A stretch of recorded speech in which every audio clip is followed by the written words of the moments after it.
Mammootty company എന്ന production ഹൗസിനോടുള്ള വിശ്വാസം 100% നിലനിർത്തിയിട്ടുള്ള ഒരു മൂവിയാണ് Dominic and the ladies purse. വളരെ സിമ്പിൾ ആയിട്ടുള്ള ഒരു ഇൻവെസ്റ്റിഗേഷൻ സംസാരിക്കുന്ന മൂവിയാണ്. അല്ലാതെ ഭയങ്കര ത്രില്ലടിപ്പിക്കുന്ന മൂവ്മെന്റ്സോ ഭയങ്കര എൻഗേജിംഗ് ആയിട്ടുള്ള ഇൻവെസ്റ്റിഗേഷനോ അല്ലെങ്കിൽ ഭയങ്കര ട്വിസ്റ്റ് ആൻഡ് ടേൺസോ അങ്ങനെയൊന്നുമില്ല. വളരെ സിമ്പിൾ ആയിട്ടുള്ള ഒരു സ്ലോ പേസ് മൂവിയാണ്. ആൻഡ് ഈ ഒരു മൂവിയുടെ സ്റ്റോറി എന്ന് പറയുമ്പോൾ മമ്മൂക്കയുടെ ക്യാരക്ടറിനോട് വേറൊരാളെന്ന് പറയും ഇതുപോലെ ഒരു ലേഡീസ് പേഴ്സ് കളഞ്ഞു കിട്ടിയിട്ടുണ്ട്, വേറൊന്നും ചെയ്യേണ്ട, ഇതിന്റെ ഓണർ ആരാണോ ഒന്ന് കണ്ടുപിടിച്ച് ഇതൊന്ന് കൊണ്ടു കൊടുക്കുക, അത്രേ ഉള്ളൂ, സിമ്പിൾ ആണ്. അപ്പോൾ മമ്മൂക്കയുടെ ക്യാരക്ടർ പറയും ഇതൊക്കെ എനിക്ക് സിമ്പിൾ ആയിട്ടുള്ള കാര്യമാണ്, ഇതൊന്നും ഒരിക്കലും എൻ്റെ ഒരു ലെവലിനെ പറ്റിയ കേസല്ല, എന്നാലും ഞാൻ ചെയ്യാന്ന് പറഞ്ഞതിന് മമ്മൂക്ക ഇത് കണ്ടുപിടിക്കും. പക്ഷെ കണ്ടുപിടിക്കുന്നവരുടെ വളരെ സിമ്പിൾ ആയിട്ടും വലിയ ചില്ലായിട്ട് പോകും. പക്ഷെ അതിനുശേഷം ഇവർ ഫേസ് ചെയ്യുന്ന പ്രോബ്ലംസും ഇവർ ഫേസ് ചെയ്യുന്ന ക്യാരക്ടേഴ്സും അല്ലെങ്കിൽ ആ ഒരു ലേഡീസ് പേഴ്സ് കാരണം കണക്ട് ചെയ്ത് പോകുന്ന ഇവന്റ്സും അതിനെ ഇൻവെസ്റ്റിഗേഷൻ ചെയ്യുന്നതൊക്കെയാണ് സിനിമ സംസാരിക്കുന്നത്. ആൻഡ് ഈ ഒരു മൂവിയുടെ എൻ്റെ പ്രസന്റേഷൻ നോക്കുകയാണെങ്കിൽ വളരെ സ്ലോ പീസ് ആണ്. സിനിമ സ്റ്റാർട്ട് ചെയ്ത ആ ഒരു ക്യാരക്ടർ പ്രസന്റേഷൻസും ഇവന്റ്സും അല്ലെങ്കിൽ അവർ പോകുന്ന വഴികളൊക്കെ കാണിച്ചു പോയി ഈ ഒരു സിനിമയുടെ ആ ഒരു മെയിൻ ടീമിലോട്ട് അല്ലെങ്കിൽ ആ ഒരു മെയിൻ പോയിന്റിലോട്ട് എത്തുമ്പോൾ തന്നെ കുറച്ച് ടൈം എടുക്കുന്നുണ്ട്. പക്ഷെ ഒരു പോയിന്റ്, അതായത് ഈ ഒരു ത്രെഡിലോട്ട് എത്തി അതിനെ ഇൻവെസ്റ്റിഗേഷനൊക്കെ സ്റ്റാർട്ട് ചെയ്ത് ആ ഒരു കേസിന്റെ ബ്രേക്ക് ത്രൂ മൂവ്മെന്റ് കഴിഞ്ഞ് ആ ഒരു മൂവിയുടെ എൻഡ് വരെ ഭയങ്കര എൻഗേജിംഗ് ആണ്. അതുവരെ ചെറിയൊരു സ്ലോ പീസ് ആണ്. ആൻഡ് ആ ഒരു ക്ലൈമാക്സിലോട്ട് പോകുമ്പോൾ കുറച്ച് ഇവന്റ്സ് ഒക്കെ എനിക്ക് പ്രെഡിക്റ്റ് ചെയ്യാൻ പറ്റി. അത് വേറൊന്നുമല്ല, ഓൾറെഡി ഇതേ തീമുള്ള ഒരു മൂവി ഞാൻ കണ്ടിട്ടുണ്ട്, തമിഴ് മൂവിയാണത്. അതുകൊണ്ട് തന്നെ ആ സിനിമയുടെ ഒരു പോക്ക് കണ്ടപ്പോൾ എനിക്ക്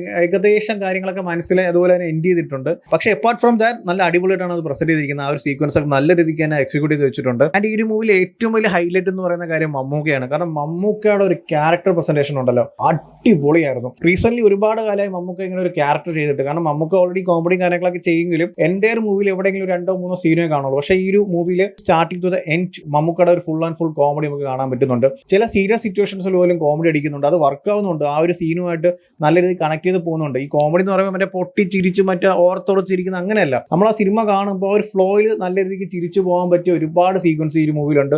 എസ്പെഷ്യലി മമ്മൂക്കയുടെ ഒരുപാട് സീക്വൻസ് ഉണ്ട്, അതെല്ലാം അടിപൊളിയായിരുന്നു. ആൻഡ് മമ്മൂക്കയെ സിദ്ദീഖ് എന്നുള്ള സീക്വൻസ് ഉണ്ട്, എൻ്റെ മോനെ ഒരു ചെറിയൊരു സീക്വൻസ് ആണ്, അത് വിഷയമാണ്. ആ സീക്വൻസിന്റെ സ്റ്റാർട്ടിംഗ് തൊട്ട് ആ ഒരു എൻഡ് വരെ രണ്ട് ക്യാരക്ടേഴ്സും അവർ തമ്മിലുള്ള ബോണ്ടും അവരുടെ ആ ഒരു ഡയലോഗ് ഡെലിവറിയും ആ ഒരു എൻ്റയർ എക്സിക്യൂഷനും എല്ലാം അടിപൊളിയായിരുന്നു. അങ്ങനത്തെ ഒരുപാട് സീക്വൻസ് ഈ ഒരു എൻ്റയർ മൂവിയിലുണ്ട്. മമ്മൂക്കയെ ഒരു ഫുൾ ആൻഡ് ഫുൾ ഭയങ്കര ചില്ലായിട്ട് അല്ലെങ്കിൽ ഭയങ്കര വൈബായിട്ടൊക്കെ കാണാൻ പറ്റിയ ഒരു മൂവിയാണ്. മമ്മൂക്കയുടെ തന്നെ പല മൂവീസിന്റെ റെഫറൻസ് ആയിട്ടുള്ള കോമഡീസും അല്ലെങ്കിൽ എന്താ പറയുക റീസെന്റ് നമ്മൾ കേട്ടിട്ടുള്ള പല കാര്യങ്ങളെ വെച്ചിട്ടുള്ള കോമഡീസ് ഒക്കെ സിനിമയിൽ സംസാരിക്കുന്നുണ്ട്. അതൊക്കെ നല്ല രീതിക്ക് തന്നെ വർക്ക് ആവുന്നുണ്ട്. ഒരു പാസ്വേഡിന്റെ ഒരു സീൻ ഉണ്ട് കേട്ടോ, അതൊക്കെ അടിപൊളിയായിരുന്നു. ഞാൻ പിന്നീടുള്ള ഒരു കാര്യം, മൂവിയുടെ ഡയറക്ടർ ജെവിഎമാണ്. സോ പുള്ളിക്കാരന്റെ വേട്ടയുടെ വിളയാട് അല്ലെങ്കിൽ അങ്ങനത്തെ ഒരു വൈബുള്ള ഒരു മൂവിയാണ് അല്ലെങ്കിൽ അങ്ങനത്തെ രീതിയിലുള്ള ഇൻവെസ്റ്റിഗേഷൻ ആണെന്ന് വിചാരിച്ച് ഒരിക്കലും പോരുത്. അങ്ങനെയല്ല, ഒരു ഡിഫറെന്റ് ആയിട്ടുള്ള ഒരു അപ്രോച്ചാണ് മൂവി. സ്ലോ പീസ് ആണ്, ഞാൻ എടുത്തു പറയാം. മൂവിയുടെ ഒരു പോയിന്റ് ഞാൻ നേരത്തെ പറഞ്ഞ പോലെ ആ ഒരു കേസിന് ഒരു ബ്രേക്ക് ത്രൂ കിട്ടത്തില്ലേ, അതുവരെ ഭയങ്കര സ്ലോ പീസ് ആയിട്ടാണ് പോയിരിക്കുന്നത്. പക്ഷെ ബോർ അടിപ്പിക്കാന്ന് ചോദിച്ചാൽ അതുമില്ല.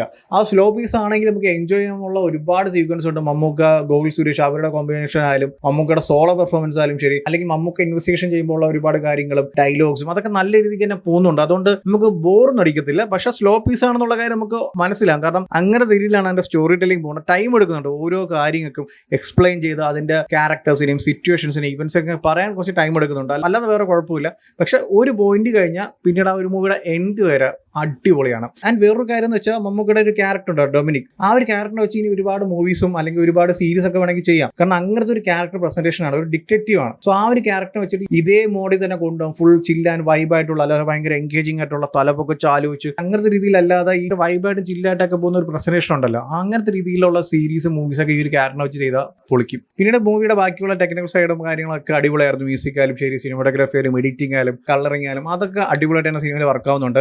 ആ ഒരു മൂവിയുടെ ആ ഒരു എൻ്റയർ മൂഡായിട്ട് നല്ല രീതിയിൽ ഇങ്ങനെ കണക്ട് ചെയ്ത് പോകുന്നുണ്ട്. ആൻഡ് പിന്നീട് അറിയാലോ ഗൗതം വാസുദേവന്റെ മൂവിയാണ്. സോ ആ ഒരു രീതിയിലുള്ള ഒരു വൈബൊക്കെ പല ഏരിയസിലും കിട്ടുന്നുണ്ട്. ആൻഡ് എസ്പെഷ്യലി പുള്ളിക്കാരൻ്റെ ഒരു സ്റ്റൈലാണ് ഈ ഫീമെയിൽ ക്യാരക്ടേഴ്സിനെ ഭയങ്കര രീതിയിൽ പോർട്രേറ്റ് ചെയ്യുന്നതും ഭയങ്കര ഹൈലൈറ്റ് ചെയ്യുന്നതും അല്ലെങ്കിൽ നമ്മൾ കണ്ണെടുക്കാതെ ഇങ്ങനെ കണ്ടുകൊണ്ടിരിക്കും. അങ്ങനത്തെ രീതിയിലാണ് പുള്ളിക്കാരൻ ഫീമെയിൽ ക്യാരക്ടറിനെ ഇൻട്രൊഡ്യൂസ് ചെയ്യുന്നത്. അതേ ടെക്നിക്കില്ല അല്ലെങ്കിൽ അതേ സ്റ്റൈലിൽ തന്നെ ഈ ഒരു മൂവിയിൽ ഒരു ഫീമെയിൽ ക്യാരക്ടറിനെ പോർട്രേറ്റ് ചെയ്യുന്നുണ്ട്. അതൊക്കെ അടിപൊളിയായിരുന്നു. സോ എന്തായാലും ചെക്ക് ചെയ്ത് നോക്കുക. ഒരു ഭയങ്കര ത്രില്ലിംഗ് ആയിട്ടുള്ള ഒരു മൂവി അല്ലെങ്കിൽ ഭയങ്കര എൻഗേജിംഗ് ആയിട്ടുള്ള ഇൻവെസ്റ്റിഗേഷൻ സ്റ്റൈൽ അങ്ങനെയല്ല മൂവി. ഭയങ്കര സ്ലോ പേസറാണ് മൂവി പോകുന്നത്. ആ ഒരു കാര്യം മൈൻഡ് വെച്ച് പോകുക. അല്ലാതെ മറ്റേ കണ്ണൂർ സ്കോഡും അല്ലെങ്കിൽ ഗൗതം വാസുദേവന്റെ വേട്ടയുടെ വിളയുടെ ആ ഒരു മൈൻഡ് സെറ്റ് വെച്ച് പോകരുത്, എന്നാൽ വർക്കാവത്തില്ല. ഈ ഒരു എൻ്റയർ മൂവി വളരെ സിമ്പിൾ ആയിട്ടുള്ള ഒരു ഇൻവെസ്റ്റിഗേഷൻ ഭയങ്കര ചിൽ ആൻഡ് വൈബിലാണ് പ്രസന്റ് ചെയ്തിരിക്കുന്നത്. ആ ഒരു കാര്യം മൈൻഡ് സെറ്റ് വെച്ച് പോവുക, നല്ലൊരു എക്സ്പീരിയൻസ് ആയിരിക്കും. ആൻഡ് മമ്മൂക്ക നിങ്ങൾ മുത്താണ്, ആ രീതിക്കാണ് ഈ ഒരു മൂവിയിൽ പെർഫോം ചെയ്തിരിക്കുന്നത്. ഇനി വരാൻ പോകുന്ന ഒരുപാട് കിടിലൻ മൂവീസ് ഉണ്ട്. ബസൂക്കൊക്കെ ഞാൻ ഭയങ്കര വെയിറ്റ് ചെയ്യുന്ന ഒരു മൂവിയാണ്. സോ എന്തായാലും കണ്ടു നോക്കുക. ഓൾറെഡി ഈ ഒരു മൂവി കണ്ടവരാണെങ്കിൽ നിങ്ങളുടെ ഒപ്പീനിയൻസ് എന്താ വെച്ചാൽ കമന്റ് ചെയ്യൂ. വീഡിയോ ഇഷ്ടപ്പെട്ടാൽ ലൈക്ക് ചെയ്യൂ, ഷെയർ ചെയ്യൂ. ഇതുപോലത്തെ കൂടുതൽ വീഡിയോസിനെ ചാനൽ സബ്സ്ക്രൈബ് ചെയ്യൂ. Thank you so much.